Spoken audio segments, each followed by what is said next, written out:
Good morning. It is 9 a.m. and I'll call to order the Board of Directors Special Meeting Workshop for Wednesday, September 4th. May I have a roll call, please? Director Meyerhoffen.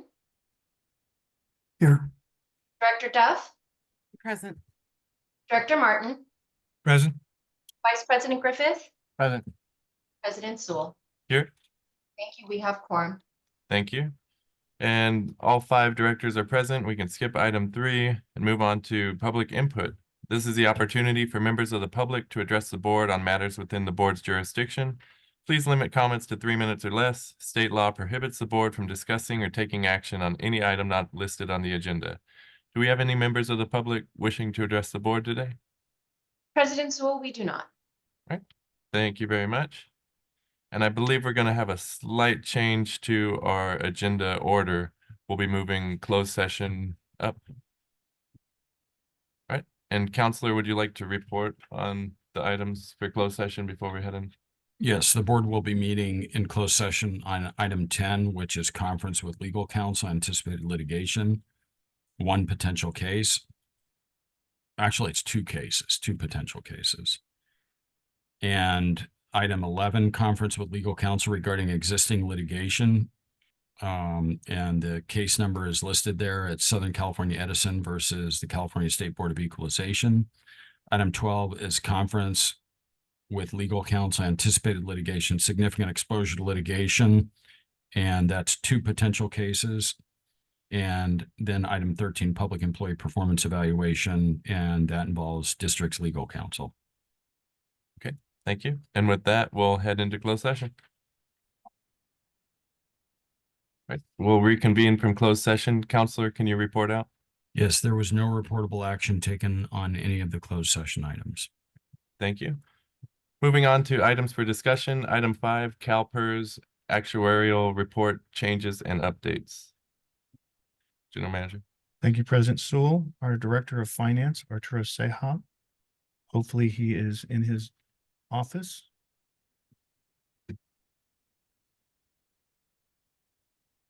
There he is. Yes, thank you, General Manager Macy, President Sewell, and members of the board. I will give you a quick presentation on some of the changes that are happening with CalPERS. I want you to know ahead of some of the things that are changing, because it would be a topic of discussion probably next week at CalPERS at the CSDA, and including some of the conversations you're going to hear coming up on what is changing. There's not a lot of detail at this point, but I do want to present to you what we have so far, so that you can start looking at some of these items. And if you choose to attend some of the CSDA conferences related to CalPERS, you know what they're going to be talking about. So I'll share my screen. And let me know if you're able to see Yes, the presentation. Perfect.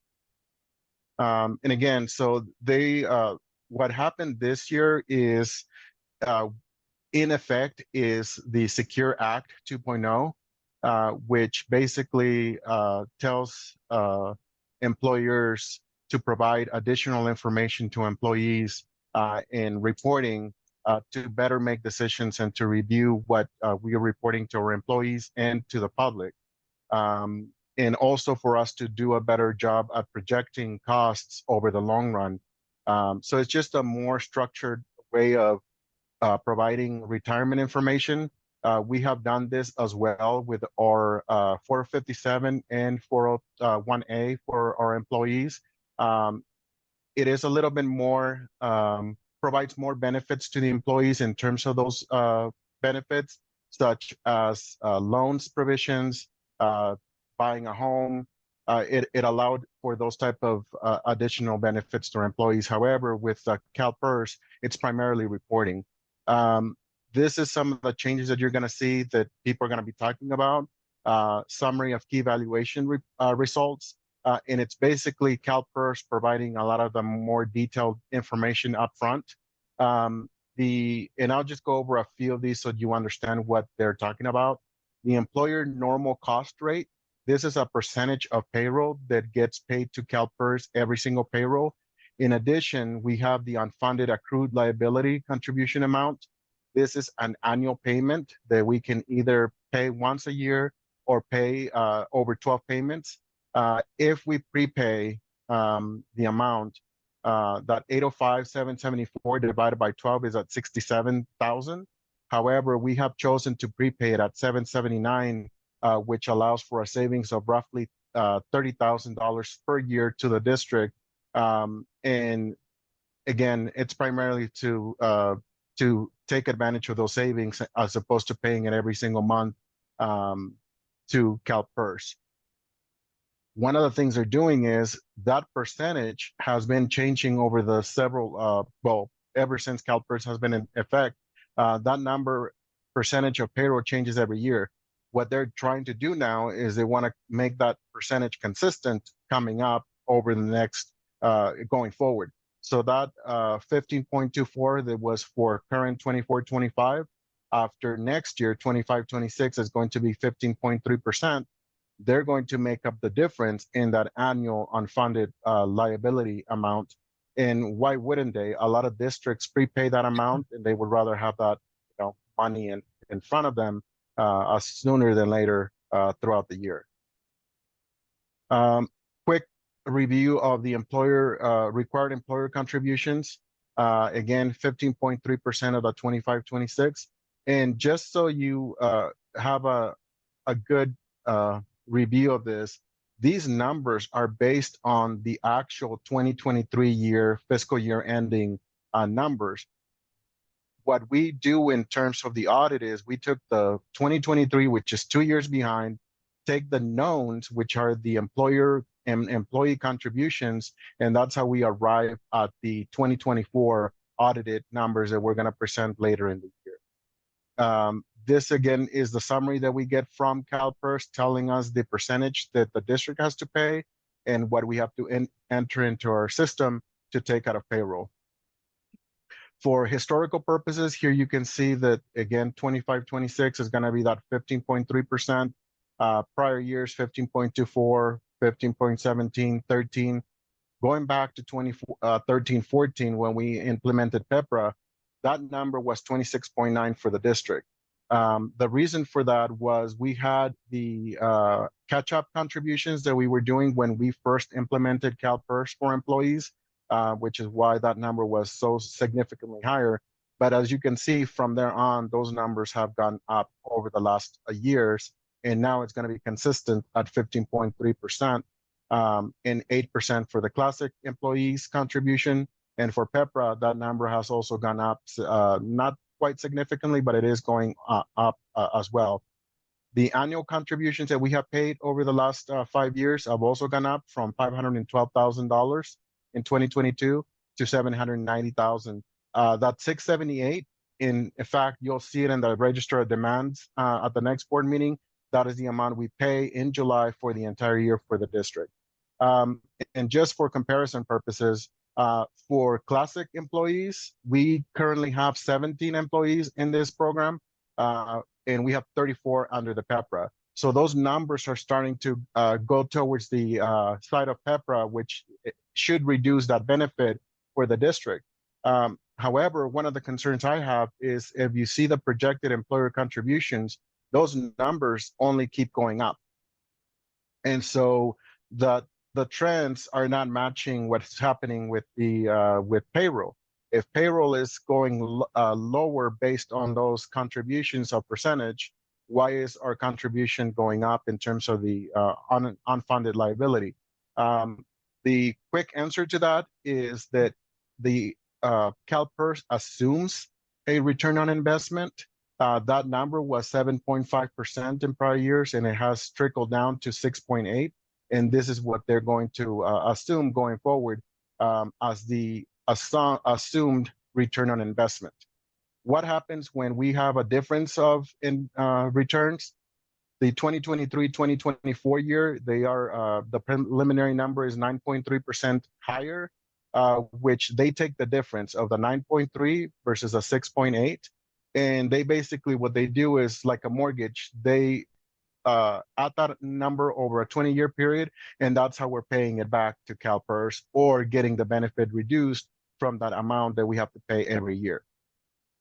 Again, this is for just so you see those numbers, how they are amortized over some of these 25 years, 30 years.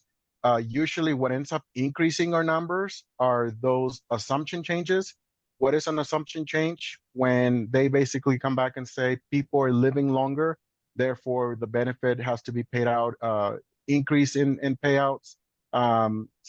Sometimes again, the investments, some of these are non-investment gains and losses, which means they probably sold a building, sold an asset that is now translated into all of the districts that are participating in this program. We don't have a lot of what is actually going to affect the district other than the amounts that we're paying out. This is going to be a topic of discussion over the next couple of months. I am attending a training later today to make sure that I learn exactly what this means for the district and how it's going to impact us. But there is two presentations at CSDA next week that I will be attending just to make sure that, again, not only I do the training, but also do what other districts are doing in terms of those discussions. And at this point, I'll open it up for any questions that you may have. Thank you, Arturo. Any questions? Yeah, could you go back to the slide showing the rate increase for each year? Not that one, this one right here. And you talk about required employer contributions. Has there been a change in the staffing levels of the water district between 21, 22 and now? Those have remained basically the same. We have only added one position, and that was only in the last year. So Okay. those numbers have remained steady. Whether we have the positions filled, that's a different story, but the number of positions have not changed since then for the district. Okay, thank you. Sure. Ken? No, nothing. Director Duff? Thank you very much for this very in-depth presentation, as always. Question about unfunded liability. Am I understanding what you said, just to make sure that I'm understanding how you presented it? The 779,700 that we prepaid was the unfunded, is that correct? Correct. And that number is, again, based on that amortized number. So what they Right. do is they go back and look at all of the amounts that are negative and positive, and that's how they basically divide it over 20 years or 10 years, and that's that amount. And basically that's how they come up with that total number. And we don't have, aside from just what has to come out of every paycheck, we don't have any other outstanding liabilities to them, is that correct? No, and in fact, because again, this is based on 2023, the numbers for 2024, we know we've contributed towards the fund, plus the return on investment is 9.3, which is higher than they're expected, which means this year that number is going to go down. So in our audited financial statements, you'll see the liability, then you'll see inflows and outflows of resources that also reduce that amount for those numbers that have not been taken into consideration by PERS, but we have to because we know what they are. So you'll see those numbers as well. So that the current liability of $9.2 million is going to be reduced roughly to $5 million after we take those numbers into consideration. Fantastic job. I'm so glad that we are not letting large amounts of money owed to outstanding entities loom over our heads. Good work. Thank you. Yep. Thank you.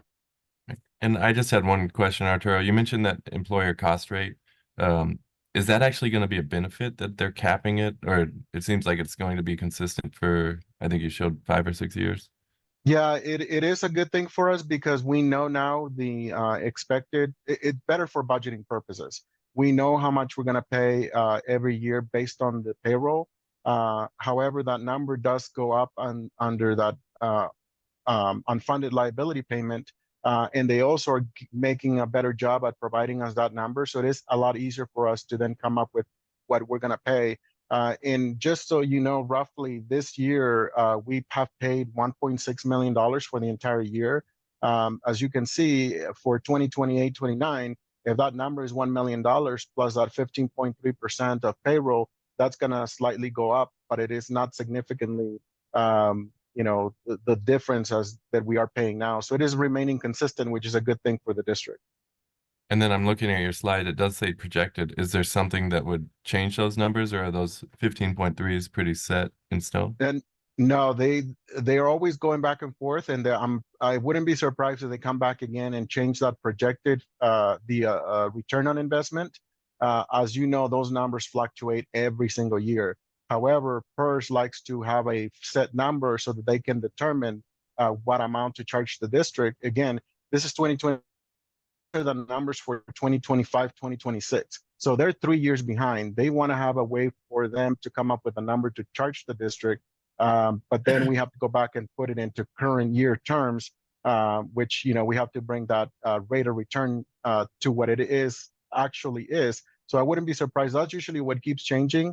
In addition to people living longer or less, those numbers do affect that, but they don't make those changes roughly for, every 10 years. That's when they do make those changes. Okay, great. Thank you. Anything further from the board?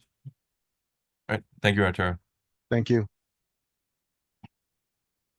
Item 6, power purchase agreement update, General Manager. Thank you, President Sewell. When we brought this item to the board last time, we had a public hearing. Staten was named as the contract person that we were going to enter into agreement with. We were also we were getting to the point where we were negotiating whether we could then turn it over to legal for their review. The point where we are today, and we are going to be doing we actually have issued a new public hearing name. And I want to let the board know that the name of the contract has changed. It's no longer Staten. I know Staten Bridge was here, but we do have Tim Holmes here to talk about, this is typical industry practice to set up an LLC for an entity like a solar field. And I just wanted Tim to let you guys know what was going on, if you had any concerns or any questions about how the liability may or may not be impacted, not only to us, but the project and things of that nature. So Tim, can you go ahead and update the board? Sure, and I do have a visual aid, so if I can share here. So, this creates some confusion, and I need to apologize to everyone because I knew this was going to happen. It's industry standard, but I didn't really stress it enough that this was going to happen. So what happens when you enter into a PPA? There's a contractor that builds it, and there's a company that finances it. And as part of the arrangement, they create a new company that's an LLC. And in this case, they have created a company called Trident Mission Springs LLC. Trident Mission Springs LLC is 100% owned by Staten. Staten is going to design and build the solar system, and Bridge is going to finance it for them. They are going to provide all the funds to get it built, designed, constructed. And then once it's constructed and operating properly, the LLC is set up in a way that makes it easy for Staten to transfer ownership of the LLC over to Bridge. And the district's the PPA is with Trident LLC, but the ownership of Trident Mission Springs will change once construction is done. Once construction is done, it'll be owned by Bridge. So it'll be Trident Mission Springs, 100% owned by Bridge. And then Mission Springs Water District will pay Trident Mission Springs for the energy that is generated. And again, owned by Bridge. So it's still the same two companies. This is just kind of a process that all PPAs go through.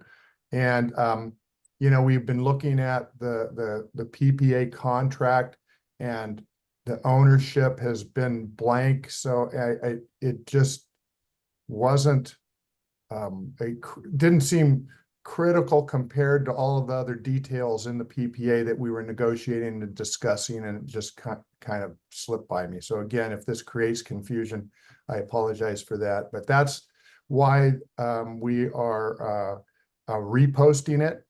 And we will do the presentation or get on public comment again, probably in the study session as opposed to the board meeting. Okay, thank you. Do we have any questions from the board? Director Duff? And I don't either. Thank you, Tim. Did we have anything further from staff? And you don't have anything to add? Nope, I don't have anything.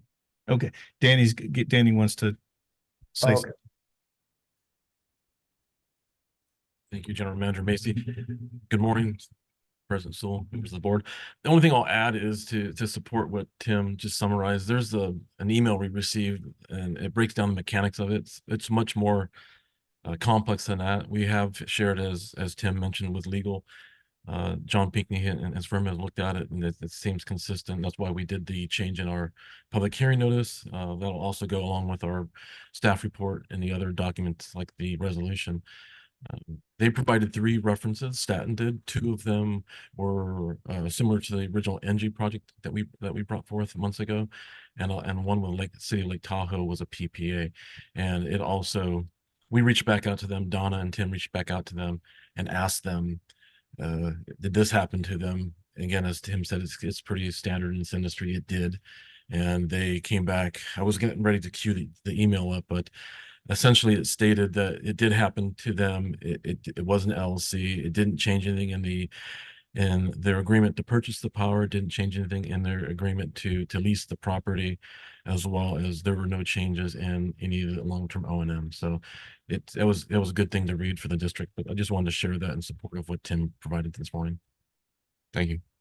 Any questions? Yep. Not really for you, Danny, but thank you. Just a very basic, and I'm sure that John has reviewed this. The only thing that came to mind is there's a lot of contingencies in the contract, the PPA contract, about the timeline for getting things done. And if they own the property, but they don't get things completed and they default on the contract, how complicated is it for us to re-own the property? Is that already set up? Yeah, Like, it's we're already simply created? we're leasing the property to them, so we maintain ownership. We're just leasing that portion of the property to them. And if something happens and we never really lost it, the just Okay. lease goes away. Just making sure. That's all I needed to verify as we were listening. Thank you. Yeah, and in all truthfulness, one of the things that Danny and I, and when we first saw the change, we knew we had already public noticed that under one name. We talked about the contract under one name, and then we were changing the name. I think it was more of a concern. Danny and I don't do this on a daily basis. Him and I got concerned, and we were afraid that the board would also have a similar concern. So that's why we wanted to bring this back to you, so it didn't concern you at the study session in the board meeting, and also when you saw a new public notice for the same. I hate to use the term bait and switch, but that's almost the way I felt, but it wasn't the case at all. It was just, we had to put a name in there. We were doing the contract. Staten was, we hadn't heard anything, so we just moved forward with that. So from this perspective, and that's why we also went back and checked the other projects. Did they do the same thing with them? Absolutely. So it's industry standard. It's just not the industry Danny and I were in, and we got a little bit nervous, and everybody talked us down off the ledge, if you will. So if you have any questions, Tim will be here again during our study session, and more importantly, as you mentioned, during the public hearing at the board meeting on Monday. So from that perspective, if we feel comfortable about it now, a lot more than we did when we put this agenda out and we started talking about it last week. So with that, I thanked him for his efforts in talking us down, and also our legal team. They, as soon as we talked about Patterson, he said, yeah, this happens all the time. So from that perspective, everybody felt comfortable, but Danny and I, but we all feel comfortable now. And all of the details have been sorted that will be hopefully taking action. Yes, the document that you will see next week, and more importantly at the public hearing, will be the final document for signatures. There may be some small modifications, but nothing to the complexity that we had a month ago when we brought it to you. Okay. Anything else? Yeah, I just have one question. I'm not suggesting a change in how we're handling this at all, but I'm a little bit concerned every time somebody takes the title of Mission Springs, and I don't want the public to be confused as to whether that's a Mission Springs Water District company or a private company. And my preference would be that we strongly object to companies calling themselves Mission Springs on there to the extent that we can. So not that big a deal, but I am concerned. We are concerned, and Arturo is concerned, because it does give the impression that we have some ownership, which would cause other liability issues from that perspective. Unfortunately, it was done without our knowledge, and the LLC has already been established. So I don't want to say that we're necessarily stuck with it, but we're trying to work through those issues. But I believe at this point, at this late juncture, we're going to be stuck with that title. And we'll just have to make sure that we're very clear on the record that is not ownership of Mission Springs Water District. Water District is not part of this. And we'll just make that very clear as part of the discussion. Okay, thank you. Well, they call themselves Trident Springs LLC. Drop the mission. We'll just call it TMS. You say PMS? TMS. Oh, TMS, I'm sorry. Tim, do you have anything to add to that? I do not. Okay. Thank you, Tim. You're welcome. Item 7, codification update. General Manager. Thank you, President Sewell. I will ask our Assistant General Manager, Marion Champion, to give a short presentation on this. Good afternoon, directors. I'm just giving you a quick preview of what we'll be bringing back based on the feedback that we received at last month's meeting. My next slide. So we've taken all the changes that were requested. The first one being from the August meeting, we updated the smoking with the 20-foot radius that was noted by Director Duff. Next, please. Then we also fixed the elections by division language, taking it from the past tense and making it more present tense. We've reordered the improper usage of electronic media. We reordered that area so that now the improper use information follows what the actual rule is.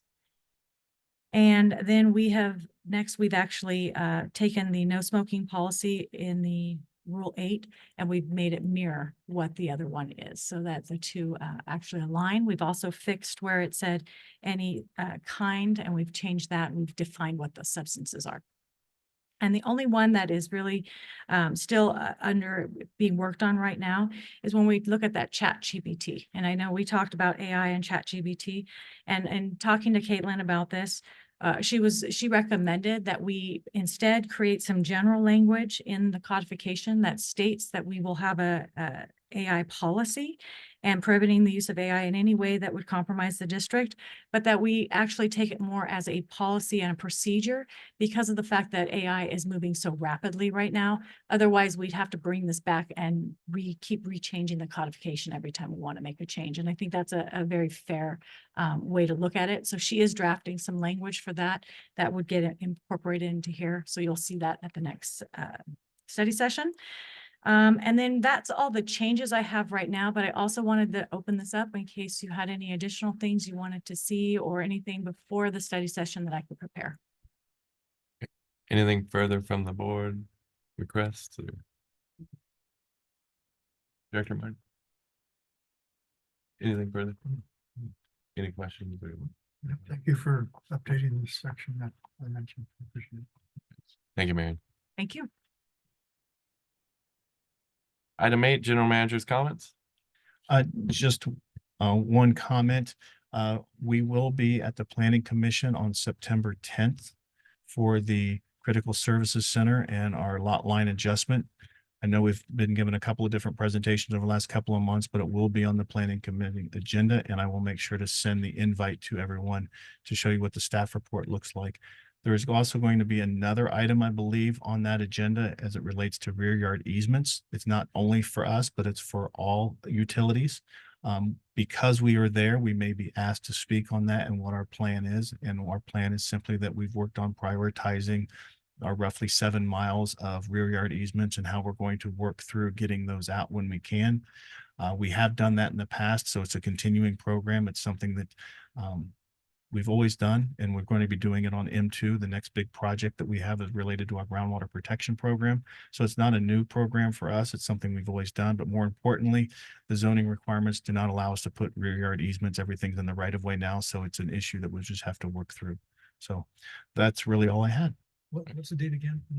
The 10th, September 10th. September 10th? Yes, I will send out an email after this meeting. Yeah.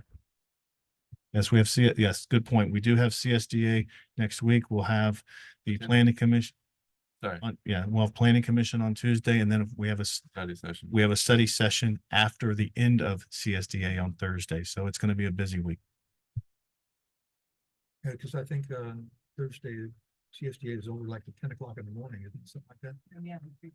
Yeah, Director Martin, can you turn your mic on, please? it's on. I just don't have it close enough. I'm sorry. All right, any questions or comments on general managers? All right, item 9, director comments, Director Martin. Just under requests for future meetings, I want to direct this question to Marion. The issue regarding the last conference, and is that going to be on the thing? I don't need to make another request for it. Okay, thank you. That's all. Director Mara. Yes, I drove by the Nancy Wright treatment plant there. And I have some questions I could get together with General Manager Macy Absolutely. and open. Director Duff. About the Nancy Wright, I just had a question about the construction from the adjacent Amazon project. And I don't know, I just wanted to know, are those roads potentially going to be open before the ribbon cutting? If not, we're going to need to make sure that we give specific instructions, because it's not clear with that 20th road being blocked off by Amazon. You can only get to it from Little Morongo and Dillon. You can't get to our site from the freeway. So I just want to make sure we check on that before. Those are some of my questions on that. Yes. Marion has the specific answers to that, but we've been working with the city throughout once we established the date, but Marion has better update than that. And that's exactly, we've been working through the city so that we can have access along 20th. Okay, And what they've said is at this point in time is that we would probably end up with a temporary road that would take them through that area. okay. Thank you. Thank you. And my only comments is next week is a busy week. Wednesday, we also have our blood drive on September 11th here at the district. And other than that, we've already covered closed session. So the meeting is adjourned. Thank you.